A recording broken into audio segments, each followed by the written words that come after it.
ಅಂತ್ಯ ದಿನಗಳಲ್ಲಿ ಆಗುವಂಥ ಸಂಗತಿಗಳಾಗಿದೆ. ಅಂದರೆ ಅಲ್ಲಿ ವಾಕ್ಯ ಏನು ಹೇಳ್ತದೆ ಅಂದರೆ, ತರುವಾಯ ಸಿಂಹಾಸನ ಕಂಡನು, ಅವುಗಳ ಮೇಲೆ ಜನರು ಕೂತಿದ್ದರು, ನ್ಯಾಯ ತೀರಿಸುವ ಅಧಿಕಾರ ಅವರಿಗೆ ಕೊಡಲ್ಪಟ್ಟಿದ್ದು. ಇದಲ್ಲದೆ ಯೇಸುವಿನ ವಿಷಯದ ಸಾಕ್ಷ್ಯ ನಿಮಿತ್ತವಾಗಿಯೂ ದೇವರ ವಾಕ್ಯದ ನಿಮಿತ್ತವಾಗಿಯೂ ತಲೆಯ ಹೊಯ್ಸಿಕೊಂಡವರ ಆತ್ಮಗಳನ್ನು ಮೃಗಕ್ಕೂ ಅದರ ವಿಗ್ರಹಕ್ಕೂ ನಮಸ್ಕರಿಸದೆ ತಮ್ಮ ಹಣೆಯ ಮೇಲೆ ಮತ್ತು ಕೈಗಳ ಮೇಲೆ ಗುರುತು ಹಾಕಿಕೊಳ್ಳ ಇರುವವರನ್ನು ಕಂಡನು.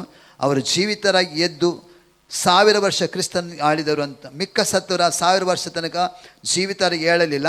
ಇದೇ ಪ್ರಥಮ ಪುನರುತ್ಥಾನವು. ಪ್ರಥಮ ಪುನರುತ್ಥಾನದಲ್ಲಿ ಸೇರುವ ಧನ್ಯರು ಪರಿಶುದ್ಧರು ಆಗಿದ್ದಾರೆ. ಹಲ್ಲೆಲೂಯಾ.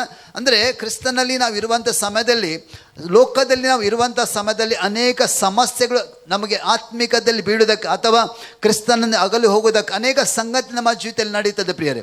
ಅಂದರೆ ದೇವರ ವಾಕ್ಯ ಕೂಡ ಹೇಳ್ತದೆ, ಸ್ವಾಮಿ ತನ್ನ ಶಿಷ್ಯರಿಗೆ ಹೇಳ್ತಾನೆ, ಲೋಕದಲ್ಲಿ ನಿಮಗೆ ಕಷ್ಟ ಇದೆ, ಅದರ ಲೋಕವನ್ನು ನಾನು ಜಯಿಸಿದ್ದೇನೆ. ಅಂದರೆ ಲೋಕದಲ್ಲಿ ಕಷ್ಟದ ನಿಮಿತ್ತವಾಗಿ ಅನೇಕರು ಕ್ರಿಸ್ತ ನಂಬಿಕೆಯಿಂದ ಹಿಂಜರಿ ಹೋಗುವಂಥದ್ದು ನಾವು ನೋಡ್ತೇವೆ.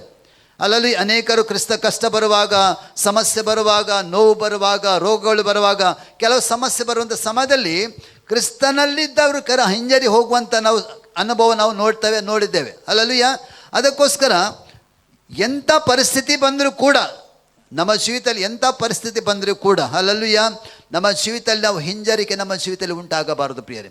ಯಾಕಂದರೆ ನಮ್ಮ ಕರೆದಾತು ನಮ್ಮ ನಂಬಿಕಸ್ಥನಾಗಿದ್ದಾನೆ. ಹಲ್ಲೆಲೂಯಾ. ಆತನ ಉದ್ದೇಶವಾಗಿದೇನು? ನಮಗೊಂದು ಪುನರುತ್ಥಾನ ಕೊಡಬೇಕು, ನಮಗೊಂದು ಪುನರುತ್ಥಾನ ಇರಬೇಕು, ನಾವು ಕೂಡ ಪರಲೋಕದಲ್ಲಿ ಶಾಶ್ವತ ಪಟ್ಟಣದಲ್ಲಿ ಆತನೊಂದಿಗೆ ಇರಬೇಕಂತ ಚಿತ್ತವಾಗಿದೆ. ಹಲ್ಲೆಲೂಯಾ.